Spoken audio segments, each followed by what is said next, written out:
तुम्हें ये काम करना है उनका बुद्धि हो जाएगा और कर लेते हैं। उनमें वास्तव में ये चेतना है और इस चेतना का तुम जहां हकदार हो उससे ज्यादा गौरवान्वित, उससे ज्यादा सौभाग्यवादी मैं हूं कि ऐसे शिष्य मेरे पास है कि मैं उनको कहूं मैं दिल्ली जाता हूं तो मतलब 24 घंटे मेरे पीछे भटकते रहते हैं, घूमते रहते हैं, अपना काम छोड़ देते हैं। मैं मुंबई जाता हूं तो 24 घंटे मेरे पीछे लगे रहते हैं। इस बात की चिंता नहीं पड़ती कि मेरा व्यापार कहाँ है, मेरा बिजनेस कहाँ है, कि मैं 2 बार आके संभालते हैं और कहीं भी चला जाऊँ, चाहे मध्य प्रदेश चला जाऊँ, चाहे उत्तर प्रदेश चला जाऊँ, मुझे शिष्यों का जो प्यार, जो स्नेह, जो अटैचमेंट मुझे मिल रहा है, ये सामिप्यता मिल रही है, इससे मेरा समर्पण और क्या हो सकता है? समर्पण मतलब ये तो नहीं आत्मा पाठ को समर्पित कर दें। समर्पण का मतलब है वो आए और हम अपने आप को न्योछावर कर दें, वो आज्ञा दे हम पूरा कर दें। और 21 अप्रैल को मैंने कहा कि एक गाड़ी की जरूरत है नडा रोड की, इस संस्था के लिए बहुत ज्यादा जरूरी है क्योंकि हम प्रत्येक गांव को, प्रत्येक कस्बे को नहीं जोड़ पा रहे हैं और जुड़ना है, क्योंकि इस बात के लिए मैं वचनबद्ध हूं यदि आप लोगों का सहयोग मुझे मिलेगा तो कि इस बार तो हम 2000 लोग इकट्ठे हुए, पर अगली बार गुरु पूर्णिमा पर 10,000 लोग इकट्ठे होना चाहते हैं। अगले वर्ष तक हम 2 काम कर रहे हैं। ये काम तो पत्रिका काम तो मेरा है और पत्रिका सफेद कागजों पर शायद छापी नहीं होती, उसके पीछे लेटर होता है, लेटर बनाना पड़ता है, तैयार करना पड़ता है, परमानेंट चीज लेनी पड़ती है, नहीं तो परमानेंट चीज कोई भी चले मिल जाती है और नई समस्या पैदा हो जाती है। और तुम्हें 2 काम करने हैं अगली गुरु पूर्णिमा तक कि प्रत्येक व्यक्ति अगली गुरु पूर्णिमा पर 10-10 व्यक्ति तो लाएगा ही, ये तो काम करना ही, मगर एक साधना नहीं पकड़ेगा कोई भी, बाकी साधना पत्रिका में करनी है, साधना सभी करेंगे, मगर जो खाली टाइम मिलेगा उसे एक साधन को यूज करेंगे, चाहे अनस्व सिद्धि साधना हो, चाहे भूत सिद्धि साधना हो, चाहे देव सिद्धि साधना हो, चाहे आपकी गायत्री साधना हो, चाहे आपको जो अनुकूल लगे, चाहे साबरमती की साधना हो, तांत्रिक साधना, कैसी साधना हो, मगर आप उसको पकड़े और कंठ उसको करें, क्योंकि हम अगले गुरु पूर्णिमा पर आपको से प्रत्येक व्यक्ति साधना सिद्धि करके दिखा दे, हम प्रैक्टिकल करके दिखाना चाहते हैं और ये इस बात की गारंटी है।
क्यों हम बसाए हमारो मित्र न भाए, चंद्र मित्र से कैसे मिलने रमावेंगे, याते पंथ चिन्ही चबाय चारू चल दो, निज तन को हम धर्म बनावेंगे, बास कैलाश तली आवे शंभु तल, मेरो भी भस्म दे सुभंग लगाएंगे,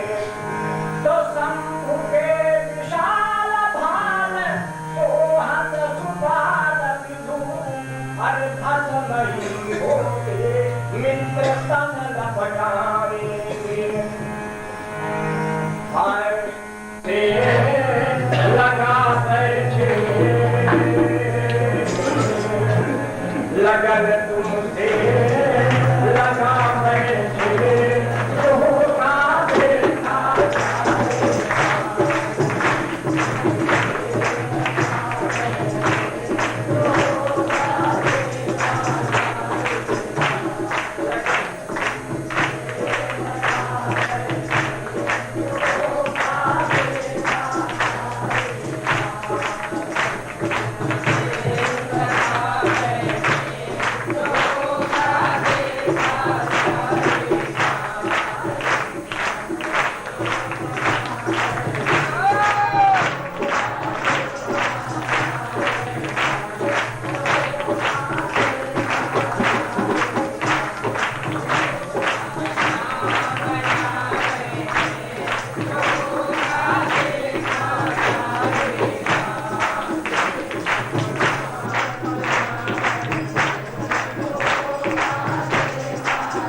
बेच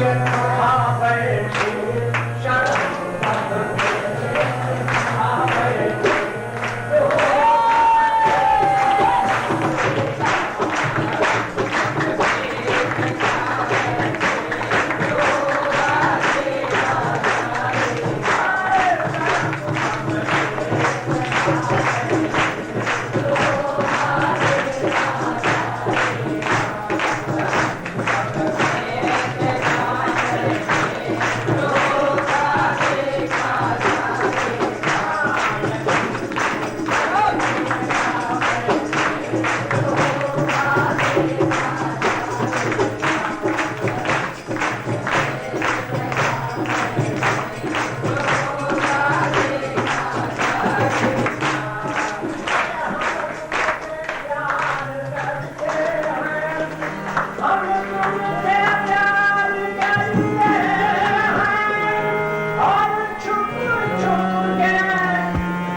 रात्रि को पूर्णाहुति होती है और मैं कह रहा हूं कि अगर दिवाली का यज्ञ संपन्न करें, लक्ष्मी का यज्ञ तो रात्रि को संपन्न रात्रि को चंद्र ग्रहण अगर प्रयोग करें तो रात्रि को आहुतियां दी जाती है और सूर्य कभी अस्त होता नहीं। सूर्य इसमें अधिक जागृत है। यहाँ पर अगर आपको दिखाई नहीं दे रहा तो अमेरिका में दिखाई दे रहा होगा, इसमें अमेरिका में दिन के 11 बजे सूर्य है। तो हमारा सिद्धांत कोई जोधपुर से या नाम से नहीं है, पूरे ब्रह्मांड से और ब्रह्मांड में सूर्य कभी व्यस्त नहीं होता है।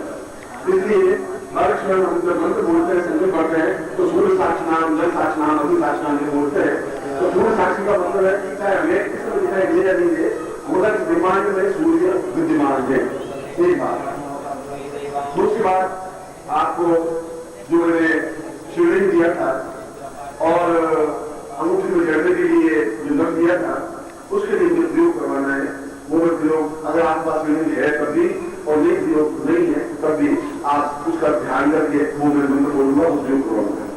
तीसरी बात आपको मैं कही थी कि मैं विशेष रूप से आपको चेतना भी बनाऊंगा। ओम परम तत्वाय नारायणाय गुरुभ्यो नमः। ओम ह्रीं मम प्राण देह रोम प्रतिरोम चैतन्य जाग्रय ह्रीं ओम नमः। ओम भूर्भुवः स्वः तत्सवितुर्वरेण्यं भर्गो देवस्य धीमहि धियो यो नः प्रचोदयात्।